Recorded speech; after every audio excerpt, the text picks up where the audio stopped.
এরপরে হাদিউল ইসলাম জানতে চেয়েছেন, মসজিদের জায়গা নিয়ে দ্বন্দ্ব থাকলে সে মসজিদে নামাজ পড়া যাবে কি? মসজিদের জায়গা নিয়ে যদি দ্বন্দ্ব থাকে, এই জায়গার মালিকানা কেউ যদি দাবি করেন তার জায়গা জোরপূর্বক কেউ মসজিদ করে নিয়েছেন, তারপরে সেখানে সালাত আদায় করা হচ্ছে, এরকম যদি হয় এবং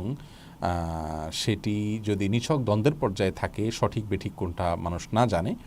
নিষ্পত্তি না হওয়ার আগ পর্যন্ত সেখানে সালাত আদায় করলে সালাত হয়ে যাবে। তবে যদি নিশ্চিত জানা যায় যে এটি আসলে কারোর জমিনে বলপূর্বকভাবে মসজিদ নির্মাণ করে সালাত আদায় করা হচ্ছে, লোকটি তাতে সম্মতি তার নেই,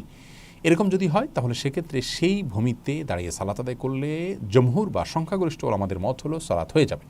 যদিও এরকম জায়গায় সালাত আদায় করার কারণে সালাত আদায়কারীরা পৃথকভাবে গুনাহগার হবেন, যেহেতু তারা অন্যের হক নষ্ট করছেন, কিন্তু সালাতের মৌলিক স্ট্রাকচার যেহেতু ঠিক রাখছেন এবং সালাতের যে শর্তগুলো আছে সেগুলো আদায় করছেন, এর জন্য জমহুর আমাদের মত হলো এতে আপনার সালাত বিশুদ্ধ হয়ে যাবে। তবে অপরাধী হবেন সন্দেহাতীতভাবে, বিধায় এই জায়গা ছাড়া অন্য কোনো নিষ্কণ্টক জায়গাতে মসজিদ নির্মাণ করে সেখানে সালাত আদায় করা উচিত।